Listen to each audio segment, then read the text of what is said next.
people who live closest to the dam, people actually are least afraid of the dam having a problem.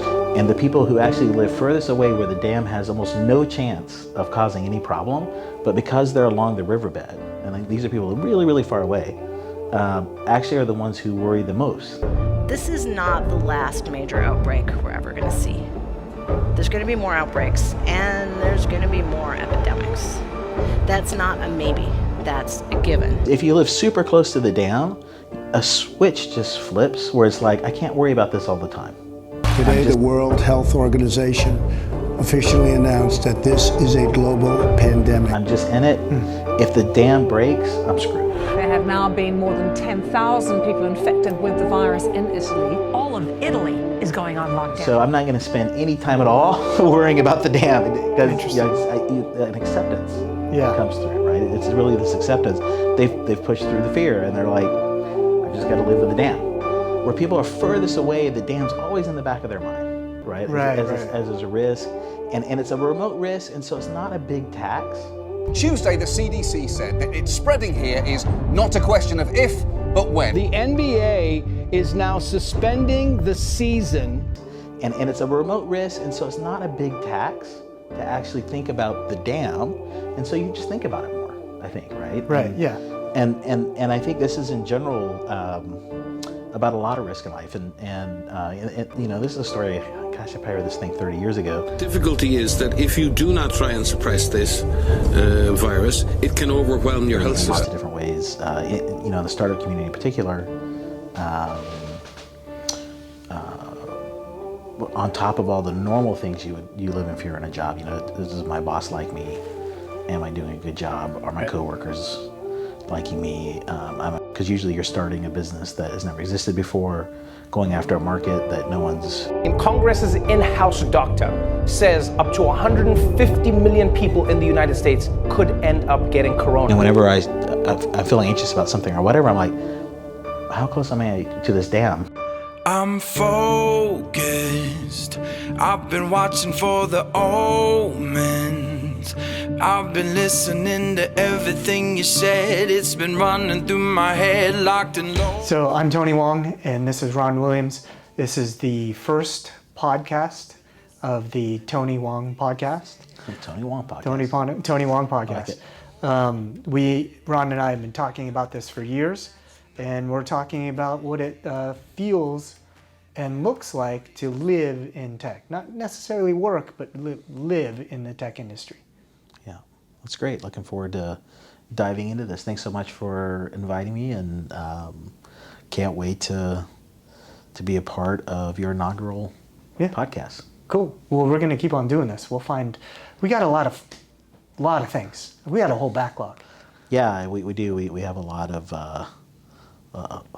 things that we should dive into. We thought it'd be really interesting for people to get an insight into what it's like to live in tech. Not necessarily work, I think there's a lot of that, but get the inside feeling of like what goes through people's heads and how they feel in such an exciting and sometimes disruptive industry. It's definitely a topic we spent a lot of time talking about. As you're sitting in the ring, watching this disruption happening and choosing sometimes the actual approach of how the disruption's going to unfold, or your attempt to actually create this disruption, is, I think, a unique view that a lot of people probably don't have insight into, especially if you don't spend a lot of time in Silicon Valley or in a few of these startup hubs, around the world. Yeah, that's interesting. You said Silicon Valley. It's like the show Silicon Valley, but for real. Yeah, that's right. And it's actually, that show's interesting. We've talked about it before, but how close it gets sometimes to reality. Like the writers of that show have a pretty good grip on what a lot of startups go through, and founders and members of the startup team and the VC community and even the big tech giants in the mix, and but then they they'll take a thread and then they just pull it to the extreme for entertainment value. But literally, I mean, like I think there's this one scene in Silicon Valley actually that you and I lived, where we were at a startup that I was working at, that gotten a lot big enough to actually have a nice selection of free drinks, and we walked by and I wasn't as up to speed on what some of the new drinks were, and you'd noticed one, and you're like, hey, that coconut water is the best coconut water that's on the market right now that I think. You mind if I grab one? I'm like, yeah, sure, they're available for everybody. And then, I don't know, 2 years later, there's this scene in Silicon Valley where one of the lead characters is walking through, I think it was a VC office, right? But there's another coconut water in a fridge, and he's like, oh my God, that's the best coconut water possible to get. And then he loads up like on 8 or 10 of them, and then wanders out. And it's like somehow like these writers do have their finger on the pulse of this stuff, and there's a lot of truth to it. There's another show that Ubisoft is producing, actually, one of the big video game giants, called Mythic Quest, which is on Apple Plus streaming. And it's very similar in Silicon Valley style thing, where the writers, and this is probably being even more closely informed by Ubisoft's experience in building games and their closeness to the game industry, but where they've done a great job of pooling on these threads and showing some insight into these game companies and like an amalgamation of them and in the mix. It's so that's probably the closest look I think a lot of people get to these things, but still not reality. Maybe from a reality perspective, maybe give the viewers a background of like what your involvement in tech was. I've been in tech since a little kid. Grew up begging my parents to get me an Apple II computer that they couldn't easily afford. Even back then, it was like $3,000 and $1980, which is probably like quite a bit, 15 or 20 grand in today's dollars. And so I was in the 7th grade, and my parents way overextended for them and bought this thing on Apple Credit or something and got it to me. And it totally changed my life. I'm 12, 13 years old and taught myself to program. And back then you had to teach yourself everything. There weren't a lot of books on this stuff. Yeah, there were a few magazines, so I didn't have a lot of exposure to college, but or pressure to go. But when I started investigating them, very few of them actually had what I'd call competent computer science programs back in the day, and the ones that did were totally out of reach for my particular background and access capabilities to get to stuff. And so I ended up going in the Air Force as a programmer, writing combat planning software. And then by blind luck, SunMicrosystems happened to be starting back in the day, and the Air Force was an early supporter of Sun and had signed a contract that I by chance was assigned to.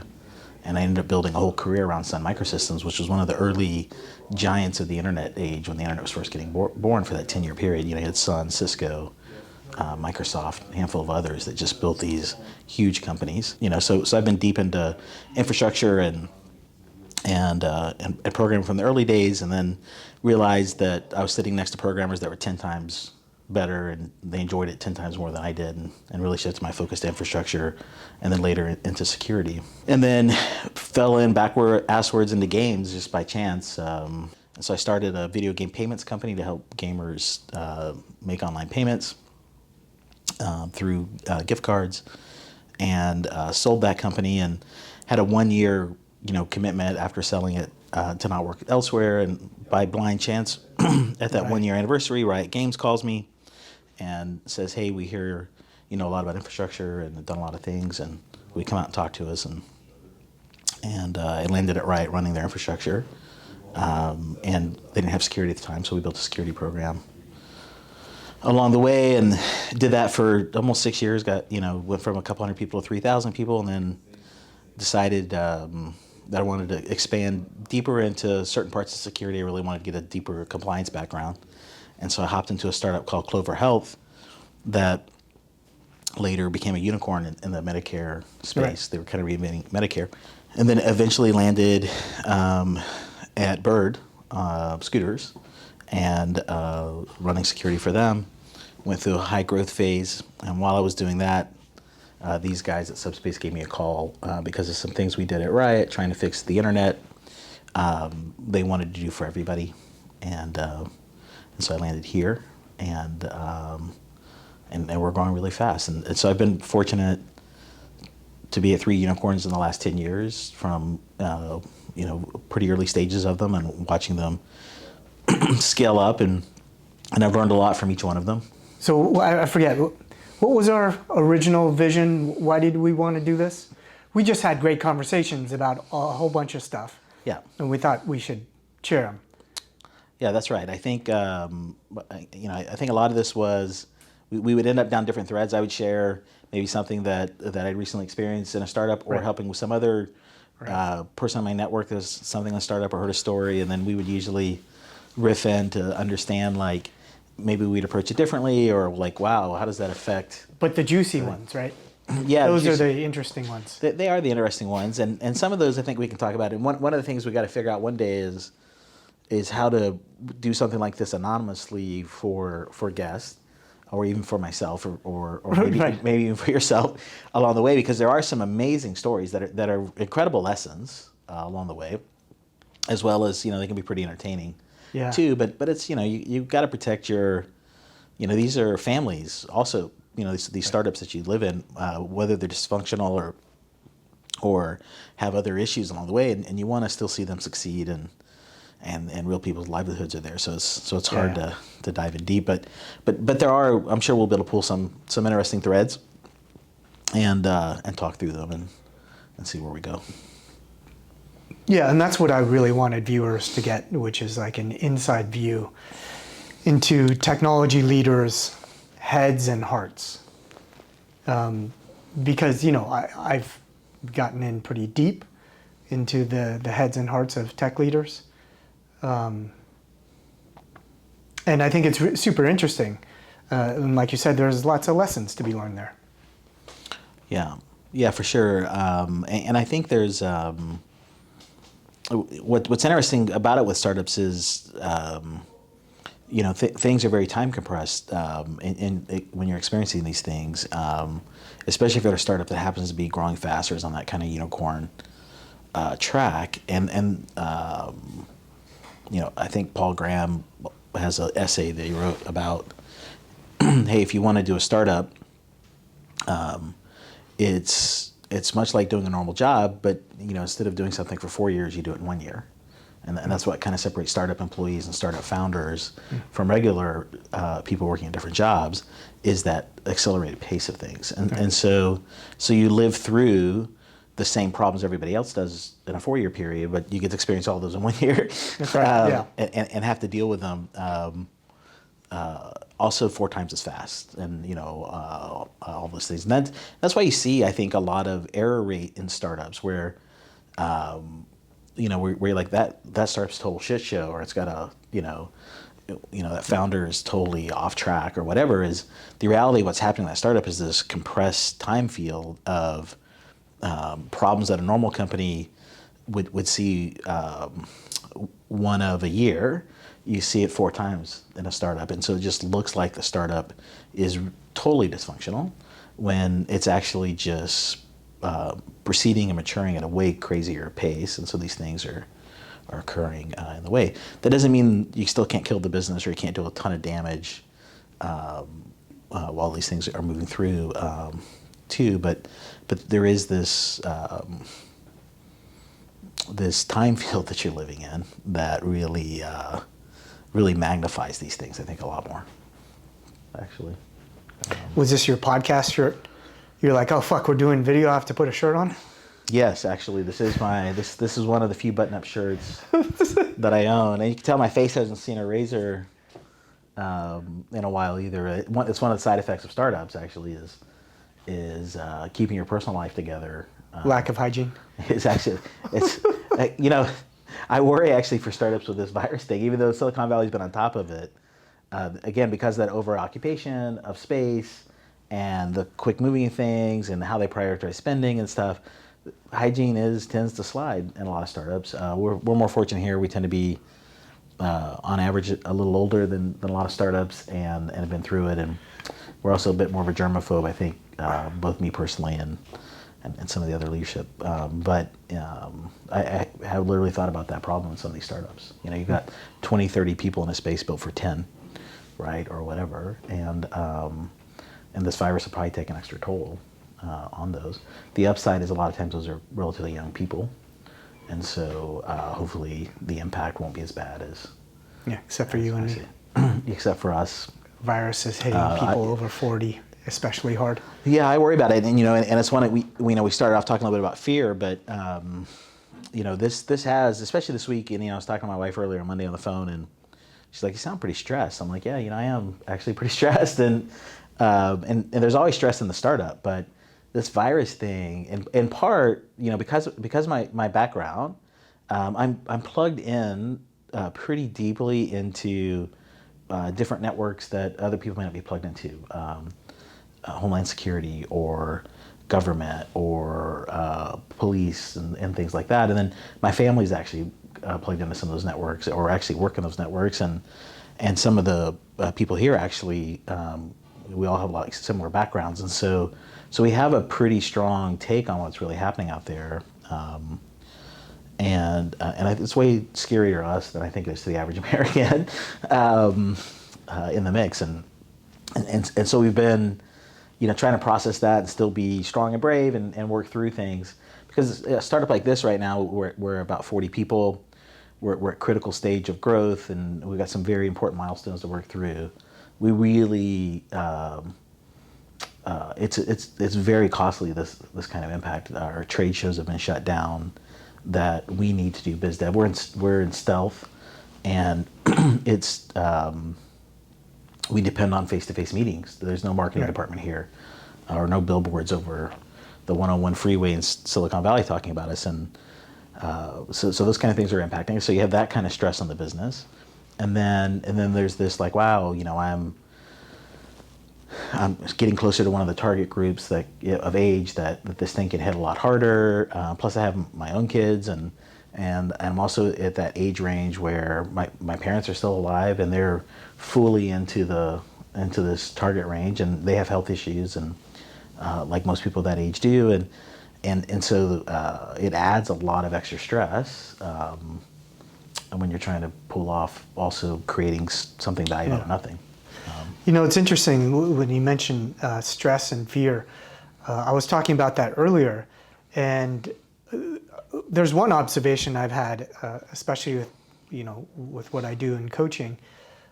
A lot of people have been talking about the fear that they have with coronavirus, and I'm wondering if there's more fear in people who are less informed of the facts. What have you seen around that? Yeah, like I actually have a philosophy of this. A long time ago, because I've been in security for a long time and have a military background, risk has always been something really interesting to me. And again, also due to kind of my upbringing and stuff, me and my older brother in particular weren't taught a lot about stock markets or any of that kind of stuff, and somehow we got super interested in them.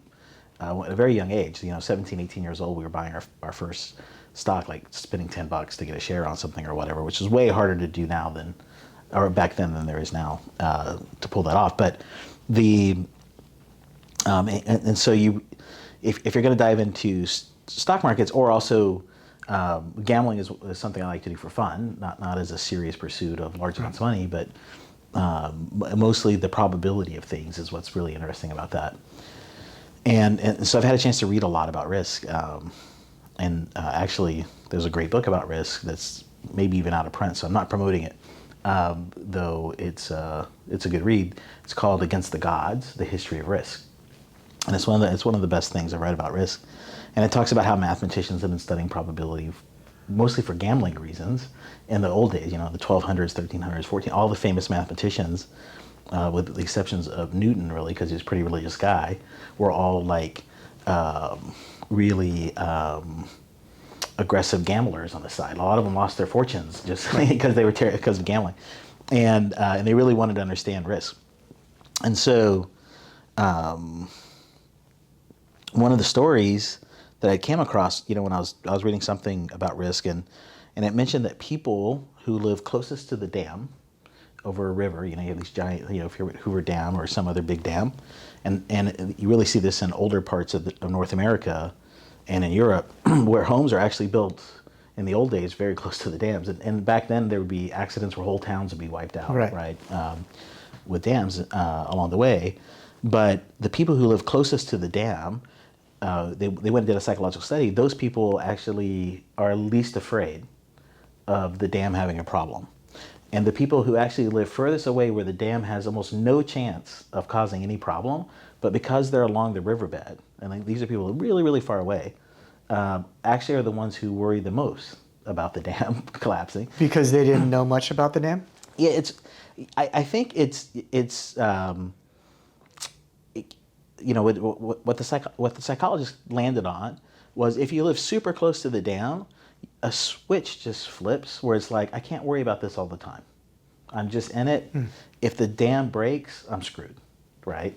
And so I'm not going to spend any time at all worrying about the dam, because an acceptance comes through, right? It's really this acceptance.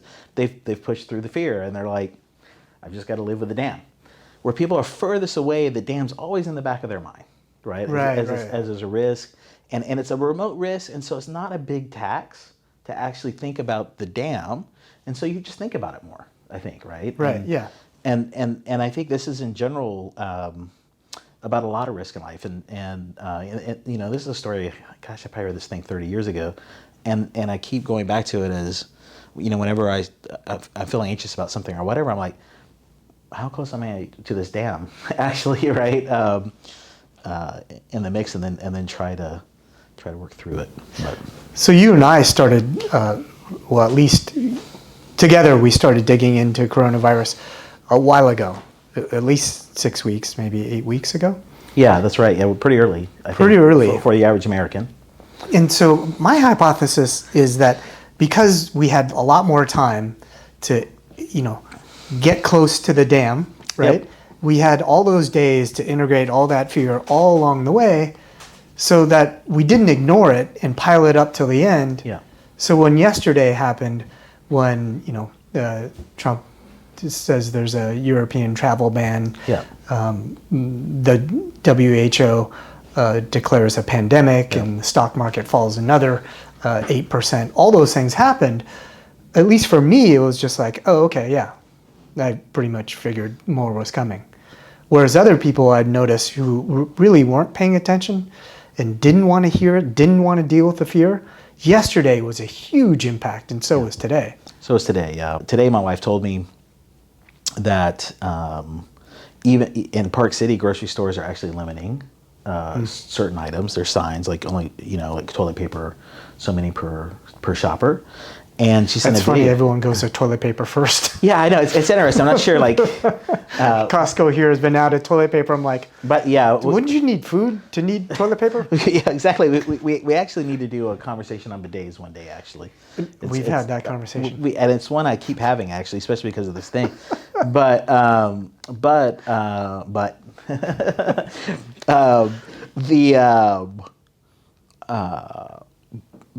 the wife sent a video of the local Costco down the mountain down in Utah in Murray, line through the parking lot to the block. So now even Utah, with that laggard population of non-believers, or whatever you want to call them, are now like screwed and having to wait in line and deal with things. So it looked pretty orderly in the mix. And so there is always this kind of natural human tendency.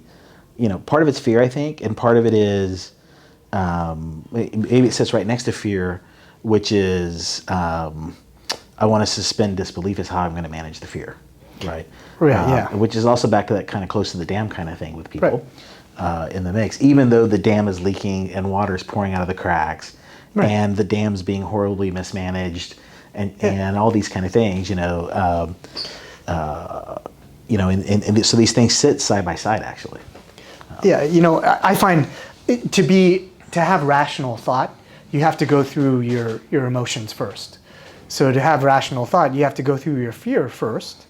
And if you go through your fear, you know, and a lot of people I coach, they realize that fear is not what they thought it was. It's more of like a system of danger awareness. So imagine like every day you go through like, oh, there's a danger. Oh, there's a danger. Oh, wait, I've already covered that danger. Oh, like I've run out of danger. I live near the dam. There's no use covering it over and over. Either I'm going to leave or I'm just going to accept it, right? You live near the dam, and so you're like, okay, I'm fully aware of the danger. Nothing's happened, so might as well not worry about it. That's right. Yeah, I think so. And then, and I think part of it also is I'm just going to accept the consequence in the rare chance something happens. Or I think I'm going to accept the consequence. When the dam breaks, I think everybody's going to panic. Right. And a lot of bad things are going to happen as a result. But yeah, it's a super interesting thing. And I think, you know, in tech, we live with fear in lots of different ways. You know, in the startup community in particular, on top of all the normal things you live in fear in a job. You know, does my boss like me? Am I doing a good job? Are my coworkers liking me? Am I going to get promoted? Am I going to be here next year? You know, is the business going to do well? Like, there's a lot of things everybody goes through, and the tech community, as I mentioned, is time compressed. So you deal with a lot more of it in the same time period, and then you have all the uncertainties of, because usually you're starting a business that has never existed before, going after a market that no one's ever put together before, with a product that no one's ever done, with, and then dependent on outside investors to continue to believe in you, until you can get to a point where you can be self-sustaining, and that adds tremendous pressure, especially on the management team, the founders, who are closest to seeing the cracks in the dam, and also who fully understand the consequence of the dam imploding, and the mix, both on their immediate personal situation and potentially long-term career impact or whatever. And they also, the other side of this, I think too, that's probably worth diving into, is fear of the opportunity costs, right? Like, I wasted a year of my life that I could have just stayed at Google or Riot Games or somewhere else that, you know, are pretty amazing places to work. They have their challenges, right? All of them do, but there's big financial impact if you're an executive at one of those companies, or a senior tech person or whatever, or even just a regular person. Actually, a regular technical person leaving a company like Google probably takes a 50-70% pay cut even to jump into a startup, and so you're also worried about what I left behind. Yeah, I'm wondering, so from the perspective of a tech exec working in a startup, do you have to have an innate different mindset, or do you have to develop new skills to be able to cope with all those extra worries?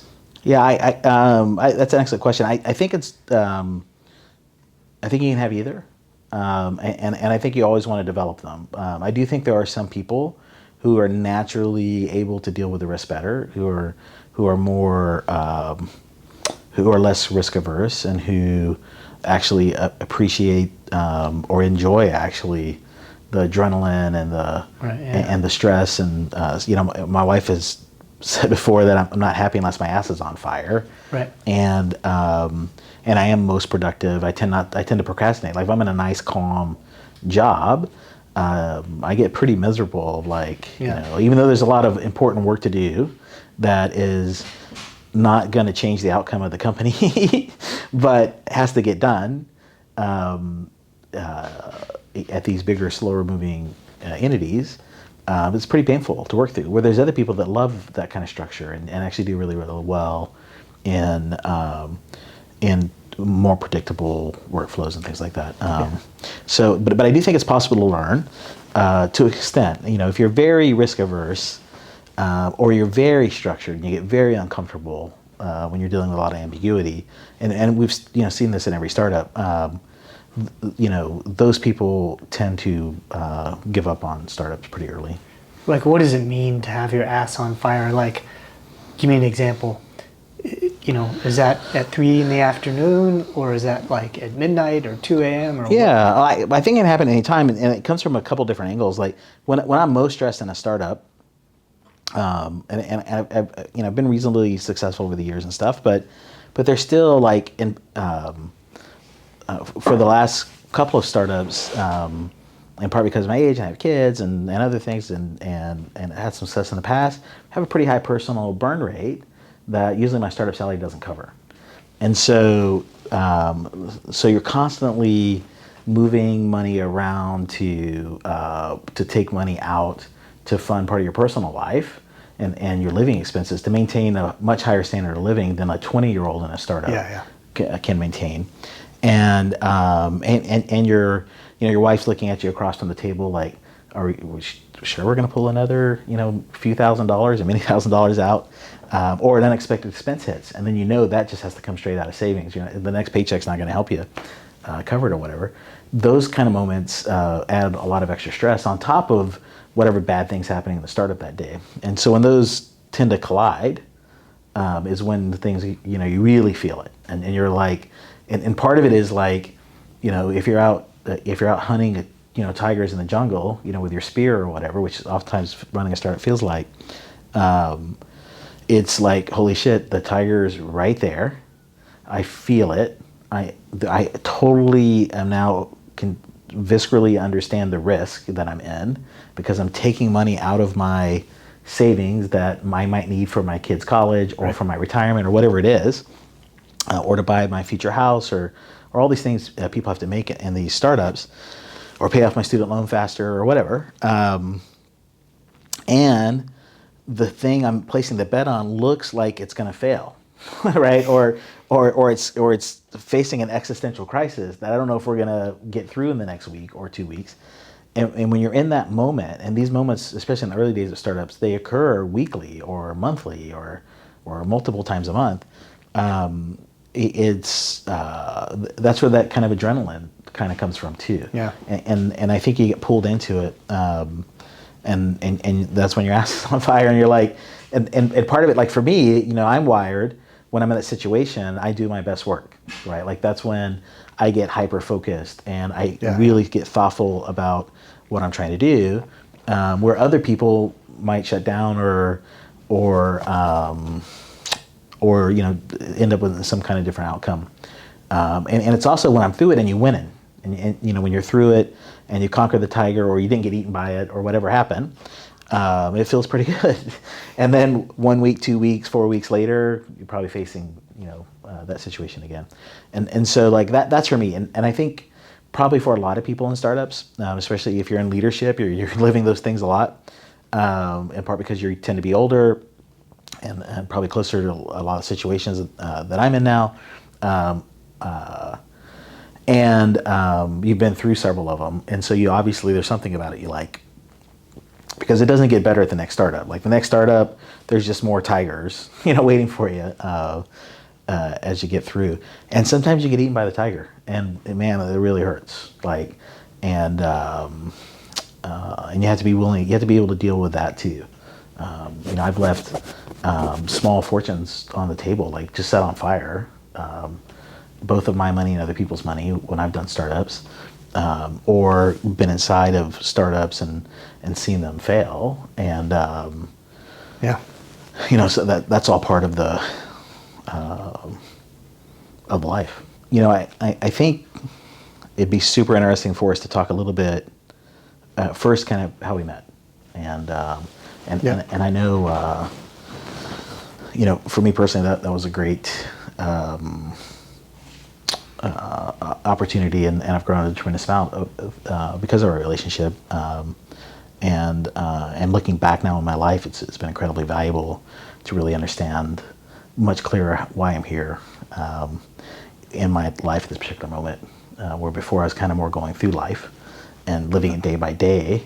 Interesting. And where now I can see way clearer what got me here. And that, I think, makes it way clearer on how to go forward as well. Can you give us an example? Yeah, I think, again, when you're working in these startups, you can tend to get overwhelmed because of the compressed time and all the daily challenges that you're facing. And if you do it long enough, you almost get shell shocked where you're living just day to day with the ups and downs of the startup, and you go to bed at night, and then you know, rinse and repeat, and that's kind of just where you're at. And you can try to do things to, I want to advance my career, I want to advance some other piece along the way, but it's all happening in like this 24-hour window. You don't have like a year-long plan or 2-year-long plan, because if you just sat and tried to do that, because of the ambiguity in the startup, there's just no clear path you can see to do it. And because of all the high variability of issues, you can rarely hold something together longer than a week in the mix. And so you end up, like, now looking back, I can see where for years it was just these 24-hour frames in my life with there's no cohesive story through it. Like, there's a lot of, I didn't have relationships for years through those things. Like, those people that I worked with, there's a lot of them I don't even remember anymore, and some of them I worked very closely with and was in the trenches, and laughed and drank with, and, you know, whatever, and it's all a blur because of the way I was wired at that time in the mix. And then you know, someone at Riot had the foresight to wanting to start investing in coaching and in different levels, and, you know, Riot you know, take a whole nother 3 or 4 episodes to just talk about Riot's ups and downs and its challenges, and also how, you know, some of the strengths of the company, but one of them is very strong feedback culture, for good or bad, and so a lot of time there was a lot of conversation about weakness there, and Riot really wanted to address that weakness to make people stronger at the end of the day, and Riot tried to have very frank conversations about where things were weak or whatever, and that led to Riot saying, hey, look, you know, for these people that are running large teams and have particular big impact on the business for good or bad, if they fail or win, we need to invest in coaching, and I think they tried different things for different people, and somehow you'd gotten into Riot. 7, I met Mark Merrill, and he was introduced to me through a mutual friend, a guy named Jose, and I guess Mark had told Jose he was looking for training around Agile, and Jose said, oh, I got the guy. We met, and then I trained Riot in Agile at that time, and Riot was maybe 60 people.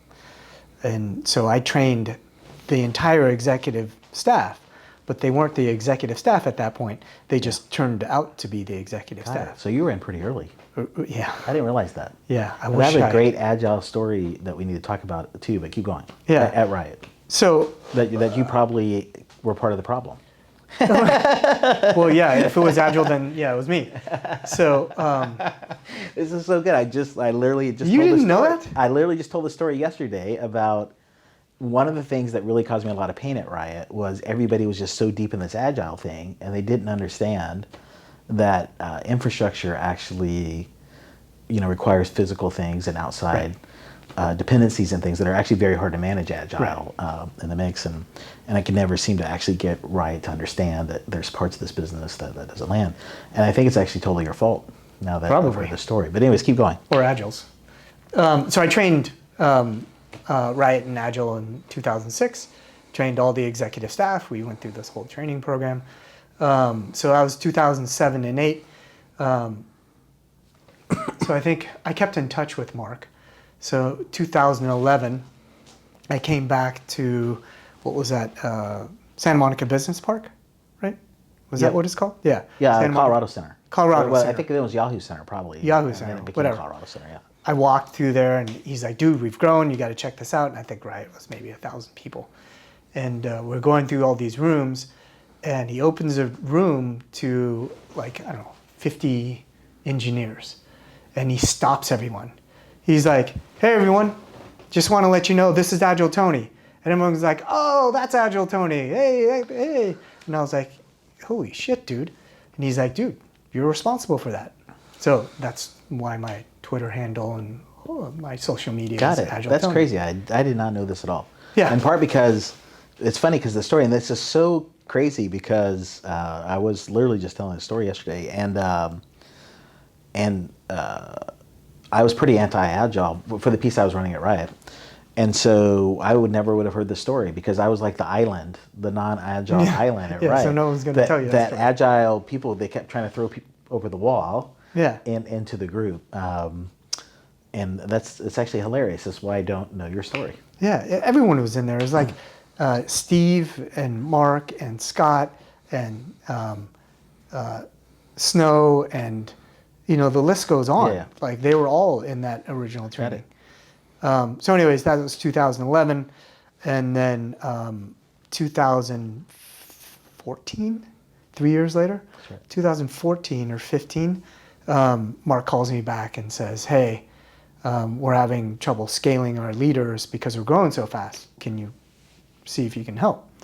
So I came in for a meeting and he said, hey, can you coach some of these leaders to, make them grow faster? And I said, I've never done that. And he's like, that's cool. You'll figure it out. So super grateful to Mark for giving me that opportunity and allowing me to fall on my face for quite a while. And he allowed me to do that.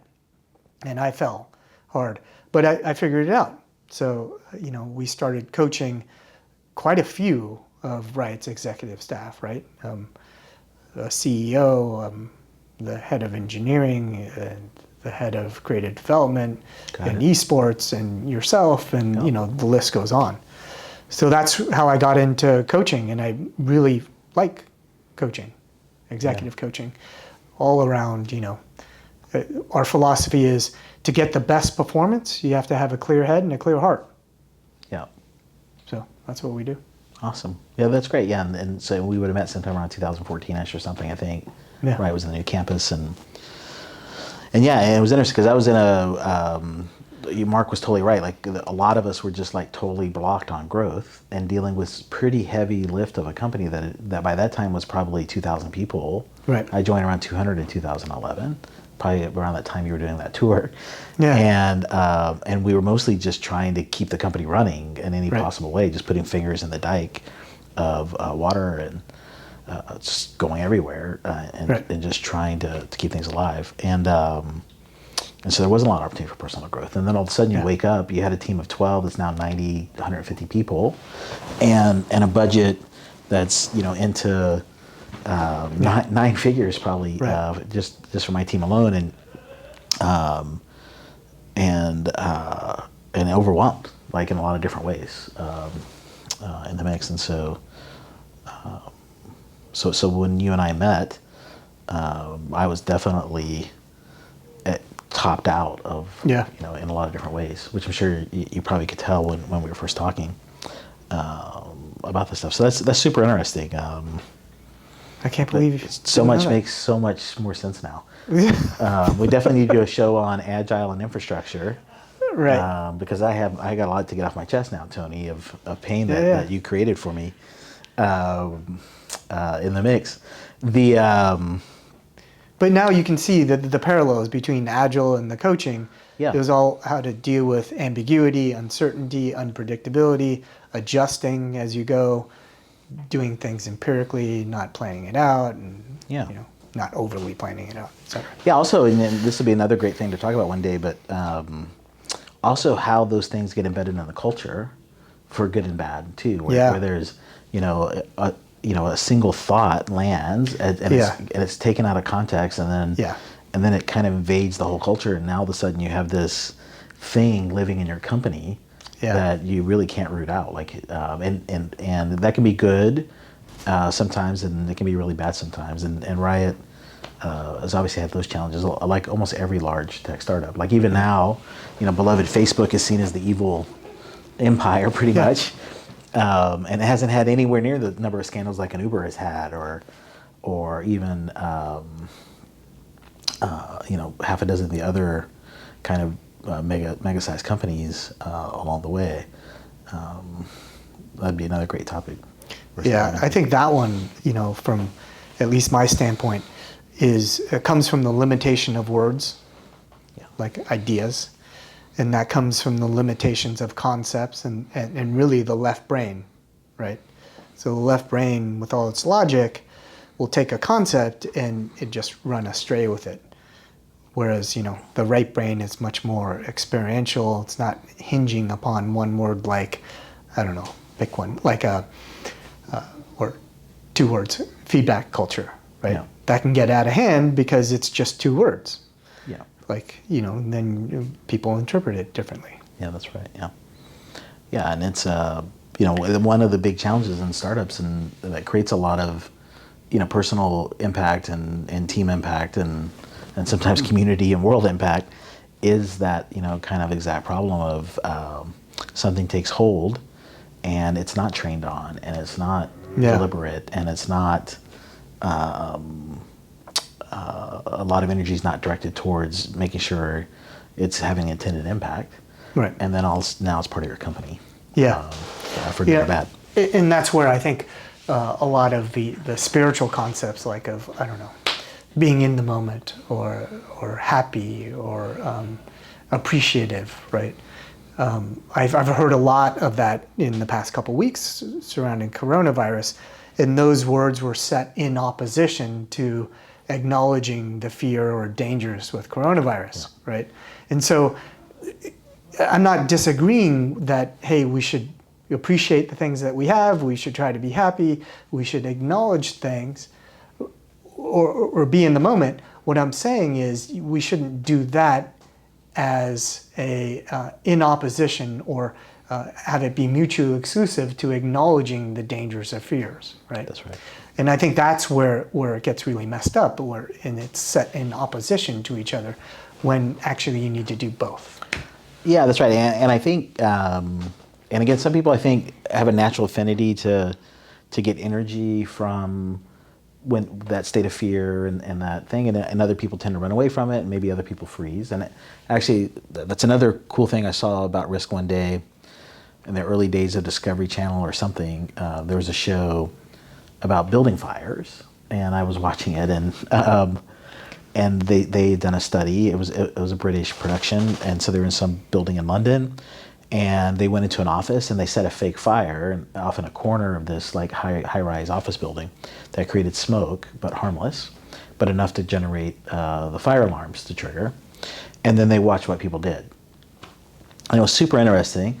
A small group of people actually went to the fire to see what was going on. Some thought they could help, and some just were curious. After they interviewed these people later, and they all would have been overcome and died from the toxicity of the smoke, except the smoke wasn't toxic. But they were in enough smoke where they're like, hey, you already would have passed out at this point, trying to find this fire in the mix. And then a group of people just stayed in their chairs. And we saw this in 9/11, I think, also. There's kind of a similar thing. Yeah. And made a decision of like, I'm actually going to ignore the risk totally because fire alarms go off all the time. Right. And even though there was visible smoke and they put an odor in it, some people just still stayed at their desks until someone made them, show up, the fire warden or whatever shows up and makes them leave. Yeah. And then there's people who left the exact moment the alarm went off or very shortly after, certainly as soon as they saw smoke. They just left and got out. And seems like the logical thing to do. Logical thing to do. And those people, they're like, hey, these are the people who survived the fire. Almost everybody else would have died. And again, I think we saw this in 9/11 probably play out at a large scale in the World Trade Center buildings, and some serious heroism happened, and some tragic heroism happened because of these exact same human nature things that go on, and they happen every day in work too at a less tragic scale. Yeah. But I think if you can harness the ability to actually get energy from the fear and not run away from it, you can benefit a lot. And that was actually one of the key skills I learned at Riot, not directly from your coaching, but from my manager there, which was, I learned, I used to be, because of part procrastinating and being lazy and also just being focused on other things, if there was a problem, I would let it sit. Why deal with a problem today? It's not a big problem or whatever. But his management style was to actually hold you accountable if you found out about a problem you hadn't addressed yet. Like there was a lot of pressure to like not let problems sit. And so you got to the point where if you saw a problem, you ran down the hall towards the problem, right? And there's been other writings about this, I think, recently in the startup community. But I now, in a business now, a startup, I'm terrible at it in my personal life still, as my wife would probably be in another chair talking about. But at work, I run towards problems now. Right. And part of it is training and experience. Part of it, as you get, more responsibility in the company and more authority comes along with it, you're actually better equipped. You're a fireman now. You can run towards the fire and actually safely deal with it. Is this a problem that I need to run towards? Right. Or is this a problem, or this isn't really a problem, right? Versus just ignoring the noise or the smoke, right, and then waiting for it to be like a totally dangerous thing to go deal. So I'm wondering then, when you're running towards those problems, and we associate fear with it, what is your definition of fear? Yeah, like I think, and I think there's also this is a life stage thing, an experience thing, and other things, and I think people go through it in different ways and land it at different times. I think for me, fear is almost always associated with loss of some kind. Like there's gonna be a big loss of time. There's a loss of money to the business, a loss of money to me personally, a loss of someone I love,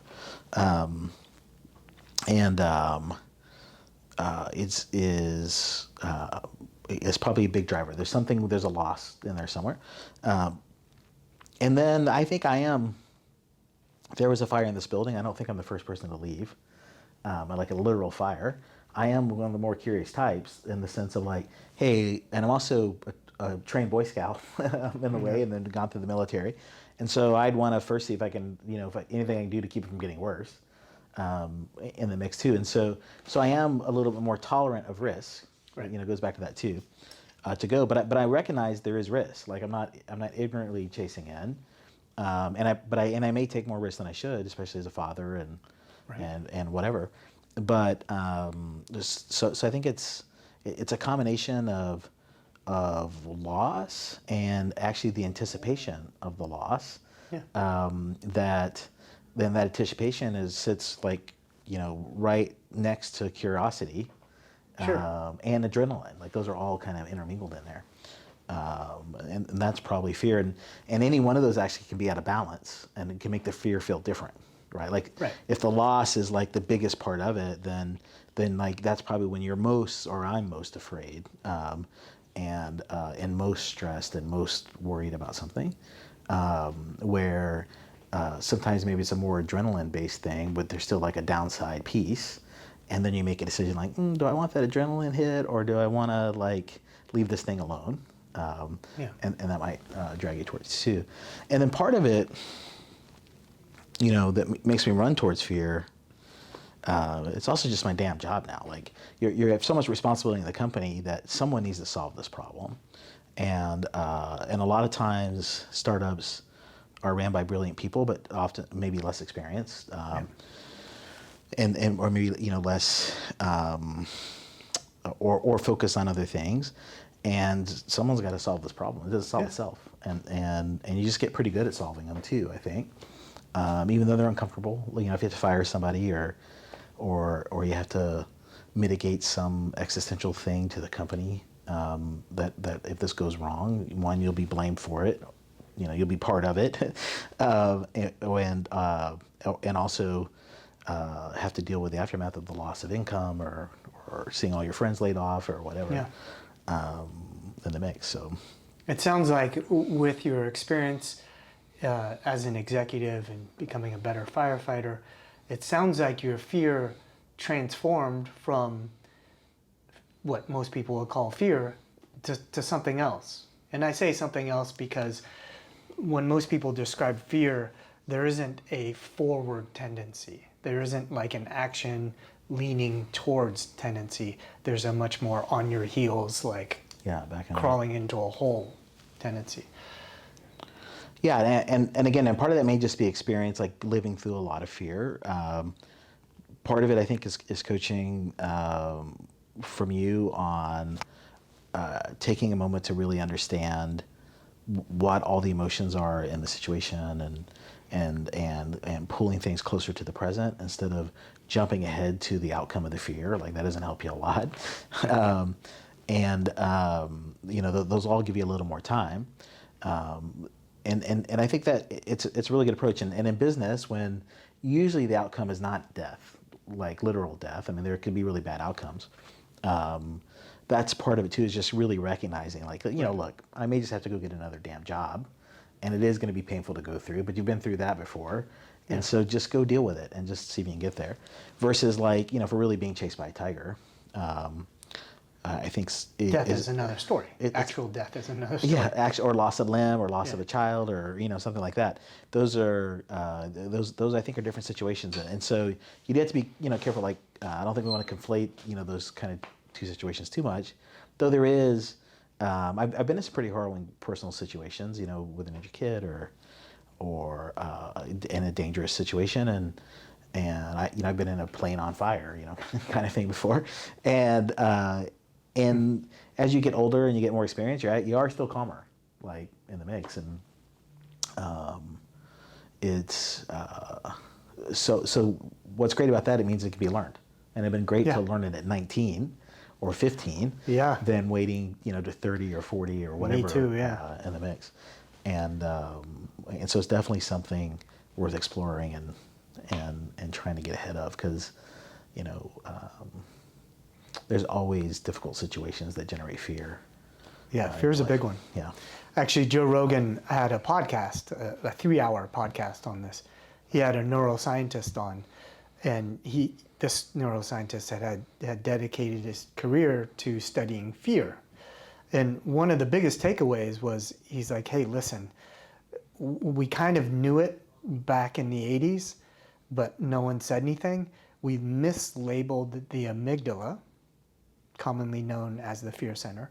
We mislabeled it the fear center. And he said we all knew, but like, it just kind of like caught, and everyone just let it run. But really, it's a danger awareness center, which is totally different than fear. Because danger awareness is somewhere around neutral to moving forward, right? Fear is much more on your heels and moving backwards. So I just feel like, in your more experienced firefighter analogy, you had gotten to a much more danger awareness, calculating the pros and cons, the costs, and then deciding whether you move forward. Yeah, it's. I think that's right, and there's an interesting analogy. At Subspace here, the problem we're working on is internet latency.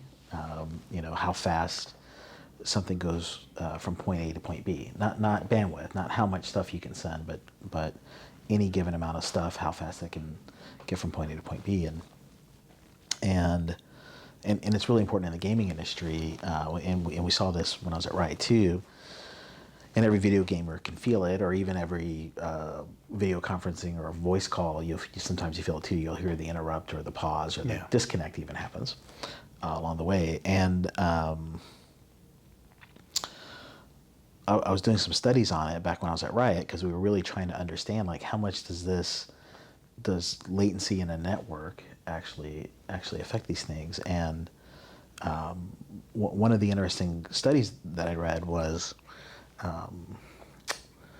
your response time for your brain. If I sit you in front of a computer screen and I flash a light on the screen and I have you push a button, that's been measured at something like, and don't quote me exactly because it's been 6-7 years since the study, but something around 170 or 180 milliseconds is how fast your optic nerve works. Right. So it's about 1/5 of a second, a little faster than 1/5 of a second.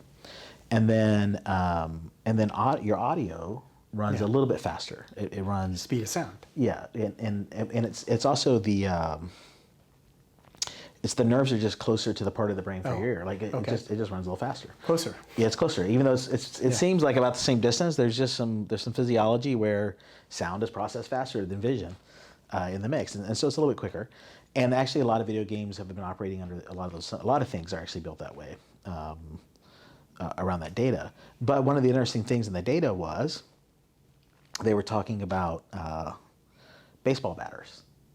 And because a pitch at pro baseball is pretty damn fast, 90 miles an hour, and it travels a pretty short distance. And they analyze it from young kids playing Little League all the way up to the pros. And what they notice is that the pro player is in a similar boat where their vision is operating about 180 milliseconds of time to the brain. And I don't know exactly how long a ball takes, but it's not very long. Right. It may not even be a second, as it leaves the pitcher's hands across the plate. And the way that looks from a pro batter is they just see a white object. Right. And actually they make the decision to swing the moment the ball leaves the pitcher's hand. They actually don't see the ball in any way. It's more of a guess for them in a lot of ways. And the best batters might get one look at the ball somewhere in between leaving the pitcher's hand and maybe make a minor adjustment. And that's what really sets a pro batter apart. But a 9-year-old or an 8-year-old can actually see, even the ball thrown at the same speed, the stitching on the ball. Because the 9-year-old brain actually runs at 60 milliseconds or 70 milliseconds time on the optic nerve. And researchers dug into that, and they were understands it just, why is that? Because it's still the same kind of distance physically in the same wiring. Like why are 9-year-olds actually better hitters? And they just don't have the strength or that. If you wanted to be a pro Major League Baseball batter, if you could put a 9-year-old at the plate and he had the strength, they would be way better than any of the pros at hitting balls. And what they finally came about is they started understanding actually that as you get older, your brain takes more time to make a risk-based decision. And it's something that comes all the way back to hunter-gatherer. If you're out as an adult hunting tigers again, or hunting deer and there's tigers in the woods with you, and you hear a sound off in the corner, you need to make a pretty quick decision. Yeah. Could that be the tiger, or is it the deer, or is it nothing? Yeah. But if you react too much, you waste a lot of energy. Yeah. And so as you get older, you actually get wiser. And you get better at making these decisions most of the time. So your brain actually just runs slower. Like it sees the ball coming, but it wants to take a little more time to make a decision. It's just wisdom actually is what's impacting the pro batter at his age. It's not actually the physiology of his eye and his brain. And it's not that his reaction times are slowing down because his nerves are getting old or any of those other things. It's he's gotten wiser and he just takes more time to make a decision, where the 9-year-old is relatively unwise. And so his brain just spends all the time counting the threads on the damn ball and makes him a better hitter. Back to the coaching, I mean, how much of that can be seen as left brain interference? Yeah, exactly, yeah. Like more thinking, more logic. Absolutely. Even though it's in a millisecond, there's like that's right. Hold up. Whereas a 9-year-old's like, he's not got nothing to think about. Absolutely, yeah. And back to fear is the same thing. Boys in particular, when you observe them, they tend to be way more risk comfortable and make way worse decisions at that young age. And you actually see it in prisons even. There's a lot of young men in prison, and I think they think now it's probably 25 before the brain really starts being wiser and taking more time to make some of these decisions in the mix. And I think which again shows it can be learned. Like you can assess fear more wisely along the way, and along with all kinds of other things too.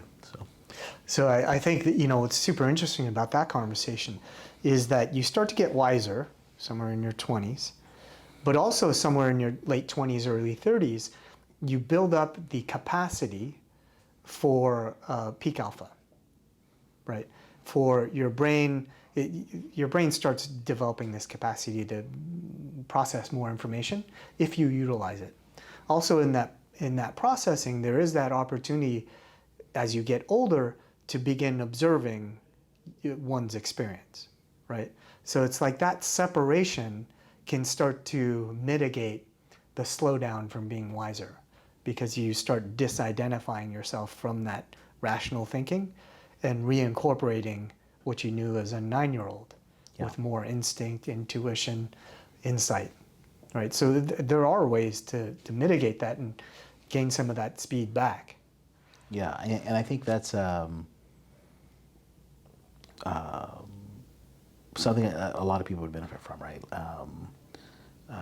Because these things happen at every level in your life and every day at work. And again, just in a startup, they're just time compressed. You see more and more of these things along the way. How are we doing? It's good. What do you think about fight or flight in that situation then? Which situation? In the situation of fear. Mm-hmm. Like people running to the fire or running away from the fire. Do you think that has something to do with the whole situation, or is that just another way of saying the same thing? Yeah, or is it nature, right? Like, I think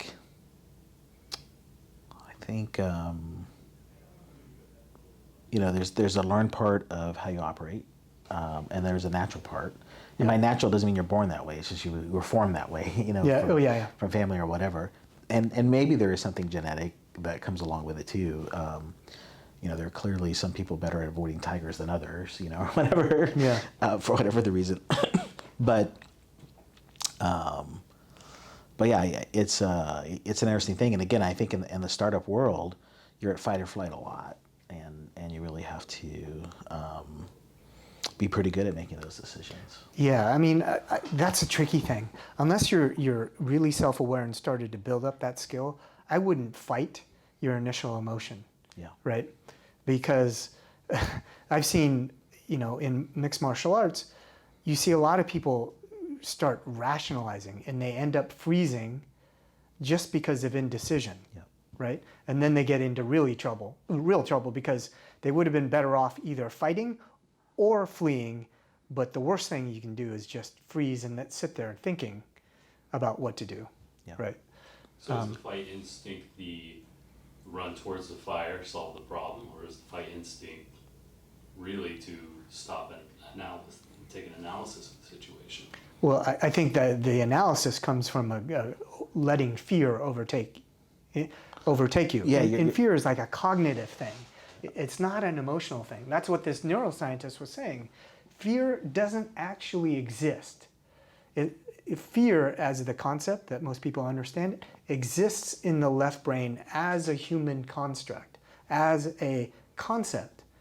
But fear, what you recognize in fear in animals is not fear. Yeah. It's a heightened sense of danger, right? When a cat is like this, that's not fear, it's just ready to go. Yeah. Right? Yeah, I think that's right. And I think, to me, I think what a lot of people define fear, and the more I think about it also, it's actually you're investing energy in analyzing. Yeah. And with that heightened danger thing going off, that extra energy, it's very high tax. And, Right. so it creates an emotional and physiological response that is really important in most cases to short circuit. And, when in doubt, run. You can always live another day. And actually, this is another, just earlier today, we were talking about the coronavirus and some other stuff. And one guy was like, my wife's Russian. She thinks this whole thing's overblown. She's not stocking up. She thinks it'll all be over in a few days. And I was like, okay, yeah, it's cool, but there's the guy who I think Taleb, the good probability guy, actually to read too, but he sent a tweet out a couple weeks ago because I don't know someone was challenging him in one of his tweets, and he replied something like, "Hey, look, the paranoid guy can worry about the tiger every day, assessing, then actually charging him blindly." In the mix. And so it is essential if you want to live in tech to understand how to address fear and how to control it, Right. or you're going to have a really hard time. You're often going to legitimately find yourself in a very dangerous situation, career-wise or existential for your business, that you weren't prepared to address, and all of a sudden you have lots of problems that are in the press or whatever, so it's definitely a top skill that is never talked about. I don't think I've ever worked in a company that's like, hey, let's talk about how to manage fear, or how to manage uncertainty, or what to do when you're feeling this way. Right, and I think it's becoming more and more important, and I think that's one of the reasons for the rise in coaching, is because life, propelled by technology, has been speeding up and getting a lot more complicated to the degree that now these are really critical skills to develop. Yeah, for sure. And again, especially if you live in the tech scene, all those things are just multiplied, and it is like this is a super important part of being successful in tech, and at least just being healthy in tech, right? Because without it, you're not sleeping, you're crazy stressed, you're impacting your home life, and one of my mentors, to answer your question, fight or flight or freeze, one of my mentors was a Navy SEAL hand-to-hand combat instructor. He was also a sniper, and he also happened to be a Zen master, so this weird mix. And I became an instructor in his martial arts, and his whole thing was setting up preconditions for your analytical brain so that you determined when you go. So you drew a line, right? Yeah. So you definitely knew, like, you didn't want to get into a fight. You set up a precondition, made it clear, said, hey, I don't want any trouble, but if you did this and the guy moved towards you, took a step towards you, raised his hand, you were just going to go. Right? Because then the left brain has done its job. Now you're into the right brain, and now it's just about get past fear. He called it a false emotion being appearing real, and you get into picking a target, just being in the moment. I see a nose, you just hit the nose. You pick another target, probably the groin, kick the groin, and just move on.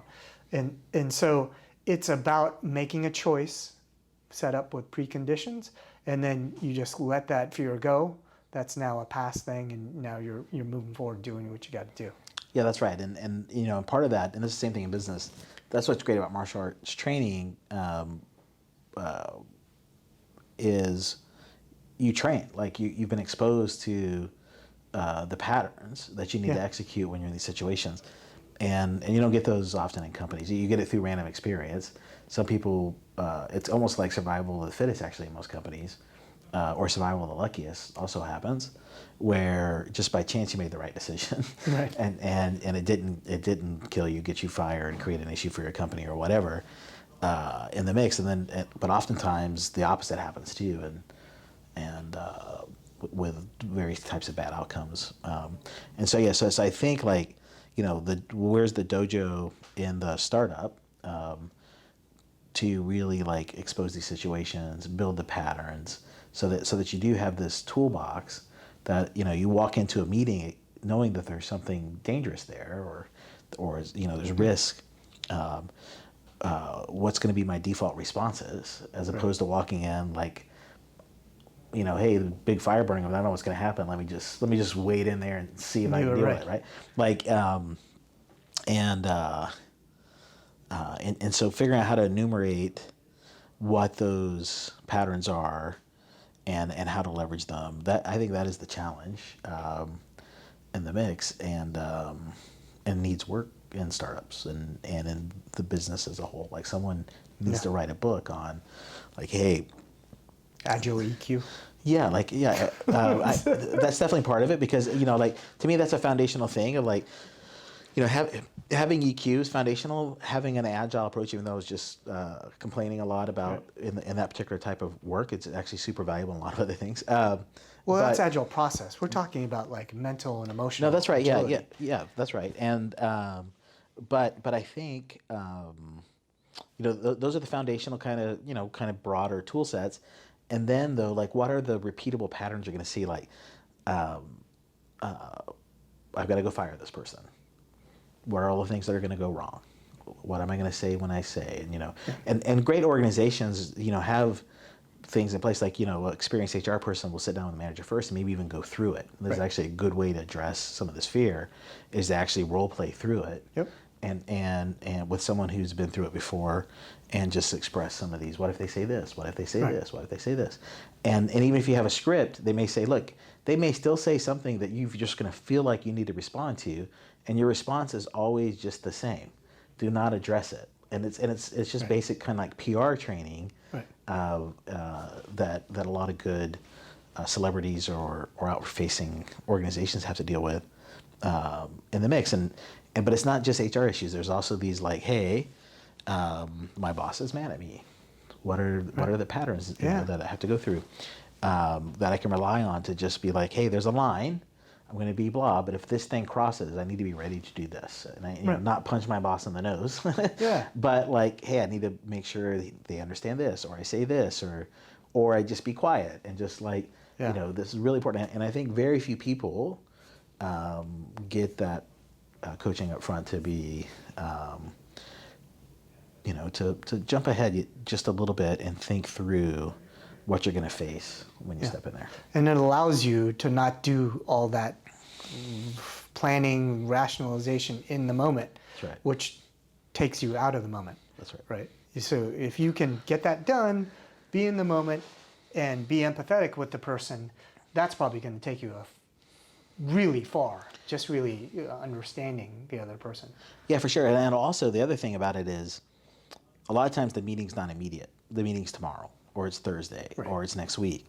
And a lot of people who haven't had the patterns built up either from long scarring or experience or being taught, they're going to stress about that for a week. Every night you're going to be like, what am I going to have to deal with? And and that actually would be a great time to start working on some of the patterns that you might have to, what's the offense and defense of this situation to handle this better.